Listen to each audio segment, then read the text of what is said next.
Guys, आज हम आप लोगों को क्लास 12 फिजिक्स यानी कक्षा 12 भौतिक विज्ञान के जो महत्वपूर्ण डेरिवेशन का सीरीज लेकर चल रहा हूँ उसका नेक्स्ट पार्ट लेकर आया हूँ।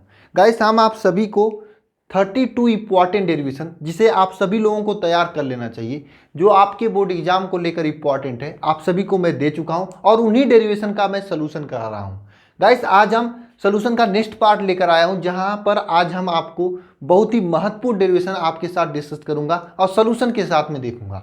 कोशिश करूंगा कि डेरिवेशन आपको इसी क्लास में तैयार हो जाए। मुझे उम्मीद है यह डेरिवेशन सभी स्टूडेंट पढ़े होंगे और उनका लगभग तैयार होगा। आज उनका रिवीजन हो जाएगा। कुछ एक स्टूडेंट जो नहीं पढ़े हैं, जिन्हें इसमें कुछ डाउट्स रहता है, जिन्हें ये डेरिवेशन याद नहीं होता जो मैं आगे कराने वाला हूँ, उनको तैयार हो जाएगा और उन्हें दोबारा पढ़ने की ज़रूरत नहीं होगी अगर वो कंसंट्रेशन के साथ में देखते हैं। तो गाइस, मैं बता दूं आप सभी लोगों को, जो नए स्टूडेंट हैं उन्हें मैं बता दूं कि आपके लिए टेलीग्राम पर 500 क्वेश्चन का सीरीज हम लेकर चल रहे हैं। एग्जाम से पहले पहले 500 क्वेश्चन का डीपीपी दे रहा हूं। डीपीपी कैसे दे रहा हूं? देखो, मैं डेली आपको 10 क्वेश्चन देता हूं, डेली 10 क्वेश्चन, और ये मैं 50 दिनों तक करने वाला था, तो कुल मिला के 500 क्वेश्चन हो जाएंगे। सर, ये क्वेश्चन कहाँ पे मिलता है? टेलीग्राम पर मिलता है। टेलीग्राम चैनल का लिंक नीचे डिस्क्रिप्शन में है, आप जाकर देख सकते हो क्वेश्चन को। अभी तक हम कितने क्वेश्चन दे चुके हैं? तो अभी तक हम 140 से 50 क्वेश्चन दे चुके हैं। गाइस, अगर आप इन 500 क्वेश्चन को कर लेते हो, जिसमें आपके सभी प्रकार के प्रश्न कवर हो जाएंगे, अति लघु उत्तरी, लघु उत्तरी, आंकिक, न्यूमेरिकल, आंकिक मतलब न्यूमेरिकल ही होते हैं, डेरिवेशन, सभी प्रकार के जो भी आपके बोर्ड एग्जाम में क्वेश्चन बन सकता है, उस ये सभी के सभी इस 500 क्वेश्चन में कवर हो जाएंगे। और ये 500 क्वेश्चन कर लेते हो तो मैं दावे के साथ कर देता हूं कि आपकी बोर्ड एग्जाम में 90% लाने से कोई नहीं रोक सकता है फिजिक्स में। क्योंकि मालूम है फिजिक्स में कितने क्वेश्चन पूछे जाते हैं? वही 25 या 30 क्वेश्चन पूछे जाते हैं। 25 या 30 क्वेश्चन के लिए अगर आप 500 क्वेश्चन कर लेते हो, 10 गुना से अधिक, 30 का 10 गुना 300 होता है, उससे भी अधिक, तो बताइए क्वेश्चन कहाँ से पूछे जाएंगे आपके एग्जाम में? 100% आपको यहाँ से देखने को मिलेंगे। लेकिन जरूरत है ईमानदारी के साथ में डेली के डेली क्वेश्चन को करने का। हम डेली आपको बताते हैं डेरिवेशन कराने से पहले, कोई भी क्लास से पहले, इसलिए ताकि जो नए स्टूडेंट जुड़ते हैं वे जान जाएं। तो आप सभी लोग जाकर टेलीग्राम में देख सकते हैं। अगर आप अभी नए जुड़े हैं तो आप आज से करना स्टार्ट कर दीजिए। पीछे का मैं एक साथ बना कर दे दूंगा, उसे भी कर लीजिएगा 5-5 क्वेश्चन डेली करके। तो गाइस, चलिए शुरू करते हैं। और करके आपको क्या करना है? टेलीग्राम पर सेंड करना है। टेलीग्राम पर ही सेंड करना है। टेलीग्राम पर सेंड करोगे तो आपका रोटेशन बना रहेगा। जैसे आज का जो आप क्वेश्चन है तो उसे आज ही सॉल्व करके मुझे भेज दो टेलीग्राम पर। तो इससे आप क्या हो, डेली आप भेजोगे और आपके द्वारा जो मैं आपकी कॉपी को देखूंगा, उसमें जो कुछ भी आप लोग गलती करते रहेंगे, उन गलतियों को मैं टेक्स्ट मैसेज करके या वॉइस कॉल करके टेलीग्राम पर ही बता दूंगा। ठीक है गाइस, तो चलिए आज का ये लेक्चर शुरू करते हैं। सभी लोग डीपीपी को सॉल्व करना, और ये क्वेश्चन मैं डीपीपी में भी दिया था। क्वेश्चन क्या है? क्वेश्चन बहुत ही इंपॉर्टेंट है। क्वेश्चन है कि अनुगमन वेग के आधार पर ओम के नियम का सत्यापन कीजिए। उन अनुगमन वेग के आधार पर ओम के नियम का सत्यापन कीजिए। और कभी कभी यह क्वेश्चन इस प्रकार से भी पूछ लिया जाता है बोर्ड एग्जाम में, किसी भी चालक के विभवांतर तथा अनुगमन वेग के बीच में, विभवांतर तथा अनुगमन वेग के बीच में संबंध स्थापित कीजिए। देखिए, अनुगमन वेग के आधार पर किसी चालक के ओम के नियम का सत्यापन कीजिए, ये तो पूछता है बोर्ड एग्जाम में। कभी कभी इस प्रकार से पूछ लिया जाता है कि अनुगमन वेग तथा चालक के विभवांतर के बीच संबंध स्थापित कीजिए। क्वेश्चन जैसे भी पूछे, ये दोनों क्वेश्चन एक ही क्वेश्चन है और इसे इसी प्रकार से पढ़ते हैं। देखिए, सबसे पहले हम लोग जानते हैं कि अनुगमन वेग क्या होता है। अनुगमन वेग, मैं क्वेश्चन नहीं लिख रहा हूं, आप क्वेश्चन को समझ लेना। क्वेश्चन क्या है? अनुगमन वेग तथा ओम के नियम के बीच संबंध स्थापित कीजिए। ठीक है, ये क्वेश्चन। ठीक है, देखिए क्या होता है अनुगमन वेग। जब किसी भी वायर या तार में हम लोग क्या देते हैं, किसी भी तार में वैद्युत धारा दिया जाता है, तो तार के जो इलेक्ट्रॉन होते हैं, क्या इलेक्ट्रॉन विद्युत धारा के कारण एक निश्चित वेग से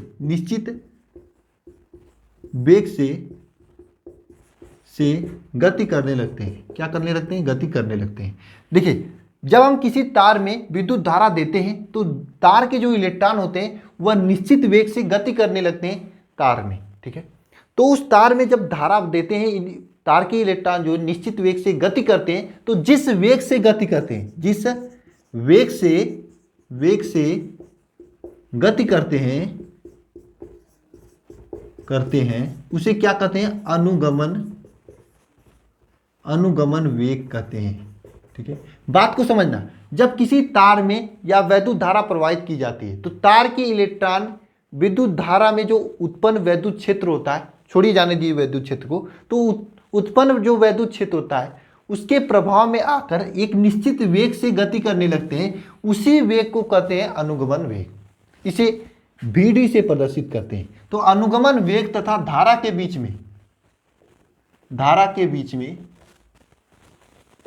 में संबंध होता है। क्या संबंध होता है, आइए देखते हैं। I बराबर होता है NeAVd,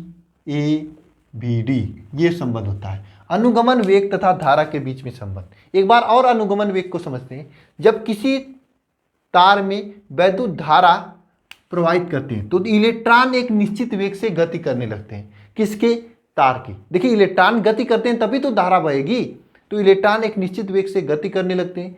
तो गति करने की, जब गति करते हैं तो एक निश्चित वेग से गति करते हैं, उसी वेग को अनुगमन वेग या अपवाह वेग कहते हैं। इसे Vd से प्रदर्शित करते हैं। देखिए अनुगमन वेग तथा विद्युत धारा के मध्य जो संबंध होता है वह क्या होता है, I = NeAVd। इसको हम रब कर रहे हैं, आइए समझते हैं। इस डेरिवेशन को बहुत ही अच्छे तरीके से मैं एक्सप्लेन करूंगा। यहाँ पे जहां पर ये जो धारा में जो संबंध होता है, जहां पर आपका क्या है, E क्या है, इलेक्ट्रॉन है, E इलेक्ट्रॉन है, N क्या है, इलेक्ट्रॉन की संख्या है, N क्या है, इलेक्ट्रॉन की संख्या है, Vd क्या है, आपका अनुगमन वेग है, वन वेग है। ठीक है, ये क्या है, आपका क्षेत्रफल है, ये क्या है, आपका क्षेत्रफल। I आपका धारा है।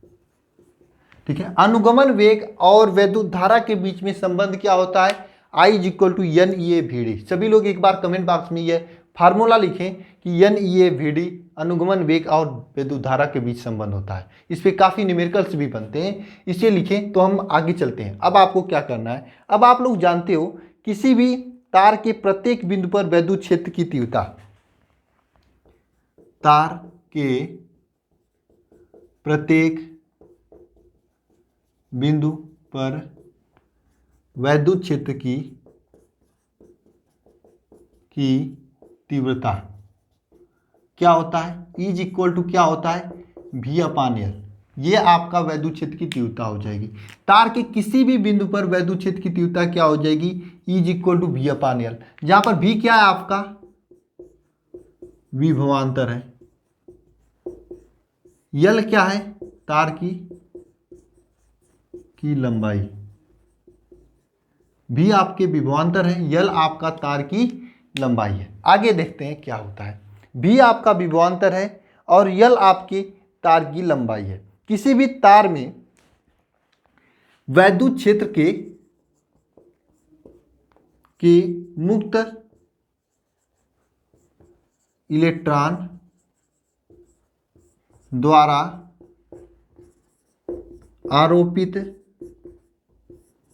बल क्या होता है, आरोपित बल आप इस तरह से निकालते हैं, E और कैपिटल E। E आपका क्या है, वैद्युत क्षेत्र है, कैपिटल E क्या है, वैद्युत क्षेत्र की तीव्रता है, यही वैद्युत क्षेत्र की तीव्रता है। तो इसे हम इस तरह से भी लिख सकते हैं, E × V/L। इसे भी इस तरह से लिख सकते हैं कि नहीं लिख सकते हैं, ऐसा तो लिख ही सकते हैं। आपको ये मालूम है कि F होता है ma, जहां पर A आपका क्या है, त्वरण है। यह आप लोग कक्षा 11 में, 10 में, 9 में पढ़े होंगे, F ma।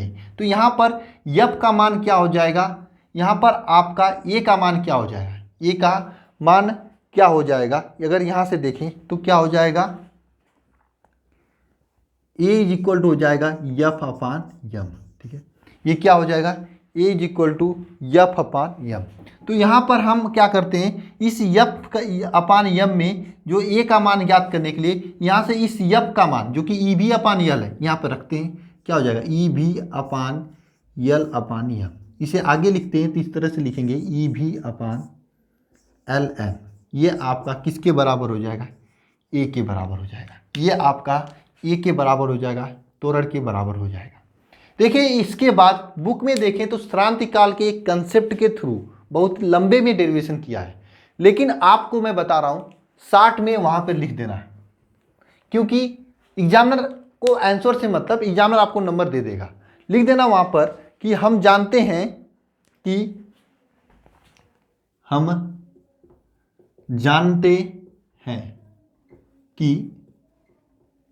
अनुगमन वेग vd इज इक्वल टू होता है टाउ ए, जहाँ पर टाउ आपका क्या है, श्रांति काल है।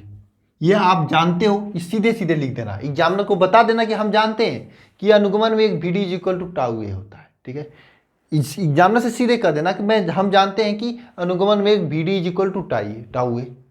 इसके आगे क्या करना है आपको, यहाँ पर देखो यह ए का मान है, यहाँ पे रखते हैं। अनुगमन वेग vd इज इक्वल टू क्या हो जाएगा, टाउ इंटू ई भी अपान एम एल। यह ए का मान रखें, यह ए इज इक्वल टू क्या है, ई भी अपान एम एल है ना, यह ए का मान यहाँ पर ले जाकर यहाँ पे रख दिए हैं। ठीक है, यह आपको समझ में आया होगा। अब हम लोग क्या करते हैं, अभी आप लोग ये जाने कि I इज इक्वल टू क्या होता है, N E A V D. हम जानते हैं I इज इक्वल टू क्या होता है, N E A V D. तो यहाँ से ये जो वी डी का मान है वी डी के स्थान पे रख देंगे। तो यहाँ पर I इज इक्वल टू क्या हो जाएगा, एन ई ए, ठीक है, N E A V D का मान क्या है यहाँ पर, टाउ ई भी upon M L, tau E भी अपान एम एल। अभी तक हम लोग कुछ नहीं किए हैं, कुछ तो नहीं किए हैं ना, सीधे सीधे मान रखे यहाँ पर। तो क्या हो जाएगा यहाँ पर, टाउ ई भी अपान एम एल। अब हम क्या करने वाले हैं, सभी लोग इधर आओ, जरा ध्यान से सुनो। आपको मालूम है कि ओम का नियम क्या होता है। ओम के नियम के अनुसार, यहाँ पर मैं ओम के नियम को बता रहा हूँ, ध्यानपूर्वक देखना। विभवांतर और धारा का अनुपात नियत होता है, ये होता है ना ओम के नियम के अनुसार, V upon I is equal to R. आपको मालूम है क्वेश्चन में कि आपको ओम के नियम को ही डेरिवेट करना है। तो आप लोग क्या करोगे, बोलो मेरे साथ क्या करोगे, इधर आओ, ध्यानपूर्वक सुनो। देखो ये जो V है, इस V को लेकर आएंगे I के स्थान पर नीचे रखेंगे। तो यहाँ पर लिखेंगे I upon V is equal to N E A tau E upon M L, N E A भी tau E upon M L, ये लिखेंगे। ठीक है, अब हम लोग क्या करेंगे, देखो यहाँ पर एक ई यह है, एक ई यह है। तो आई इज इक्वल टू क्या हो जाएगा, N E square A tau upon M L, N E square A tau upon M L upon भी हो जाएगा। अब इसको हम क्या करेंगे, क्योंकि आपको मालूम है ओम का नियम ये होता है, यह क्या होता है, ओम का नियम। ओम का नियम, आपको ओम के नियम को ही प्रूव करना है यहाँ पर। तो इसको ओम के नियम की तरह चेंज कर दो, इसको बी अपान यल लिख दो, बी अपान यल हो जाएगा। उल्टा कर दिए तो ये क्या हो जाएगा, M L upon N E square A tau, N E square A tau, ये हो जाएगा। ठीक है, अब आप समझो कि यहाँ पर ये क्या है, बी अपान यल, ये बी अपान आई है। ठीक है, बी अपान आई है, इसके बराबर क्या है, द्रव्यमान। किसी भी तार है, मान लीजिए ये तार मैं मार्केट से लेकर आया हूँ, तो इस तार की जो द्रव्यमान होगा तो हमेशा नियत होगा ना, घटेगा तो नहीं। तो ये तार की द्रव्यमान है, यल आपका क्या है, तार की लंबाई। तार की लंबाई तो बढ़ नहीं सकती जब तक उसे आप खींचोगे नहीं, टानोगे नहीं। नीचे देखो तार में बहने वाले इलेक्ट्रॉनों की संख्या, इलेक्ट्रॉनों की संख्या भी नियत रहता है, ए भी नियत रहता है और टाउ भी नियत रहता है। ये सभी के सभी आपके नियत होते हैं, इसलिए इसके बराबर आर हम लोग लिख सकते हैं। लेकिन एक चीज़ यहाँ पर देखना कि ये जो आर होता है, जो प्रतिरोध होता है, बी अपान यल जो होता है, यह आपका इज इक्वल टू आर होता है। और इस आर में देखा जाए तो यह यम अपान यन ई स्क्वायर टाउ, यहाँ पर देखना यल अपान ए, यह आपकी लंबाई और क्षेत्रफल पे इस तरह से निर्भर करता है कि अगर किसी भी तार की प्रतिरोध लंबाई बढ़ाने पर बढ़ती है। कैसे, अगर यहाँ पे यल के स्थान पे 2L कर दें, यानी पहले 1 मीटर की लंबा थी तार था, अब 2 मीटर की लंबा तार ले लेते हैं, तो क्या हो जाएगा, आर का मान भी दुगना हो जाएगा। देखना ऊपर ऊपर से दुगना लिखोगे, 2L लिखोगे, दुगना हो जाएगा ना। लेकिन क्षेत्रफल जैसे जैसे बढ़ाओगे आर का मान घटेगा। आप समझ लेना, कभी भी अगर इस तरह से हो, आप मान लीजिए आर इज इक्वल टू यल अपान ए है, ठीक है। इसका मतलब यह होता है कि ऊपर वाला अगर बढ़ेगा तो आर का मान बढ़ेगा, नीचे वाला बढ़ेगा तो जस्ट इसका उल्टा हो जाएगा, आर का मान घटेगा। तो यहाँ पर आप स्पष्ट कर सकते हो कि जो क्षेत्रफल होता है उसको बढ़ाने पर प्रतिरोध का मान घटता है, लंबाई बढ़ाने पर प्रतिरोध का मान बढ़ता है। ठीक है, ये आपका पूरा का पूरा डेरिवेशन था जो कि अनुगमन वेग के आधार पर ओम के नियम का निगमन था। मुझे उम्मीद है आपको ये पूरा का पूरा डेरिवेशन समझ में आया होगा। यही आपका ओम का नियम है और मुझे उम्मीद है आपको आसानी से ये समझ में भी आएगा, आप लोग याद भी कर सकते हो।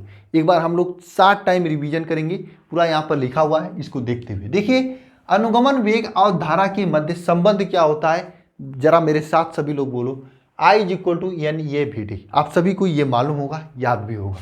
ठीक है, हम लोग क्या करते हैं, ये जानते हैं कि वैद्युत क्षेत्र की तीव्रता E is equal to V upon L होता है किसी भी तार के लिए। तो V आपका क्या है, विभवांतर, यल आपका तार की लंबाई है। वैद्युत क्षेत्र, वैद्युत में मुक्त इलेक्ट्रॉनों द्वारा आरोपित बल, वैद्युत में जो मुक्त इलेक्ट्रॉन होता है उस पर आरोपित बल F is equal to small E capital E हो जाएगा।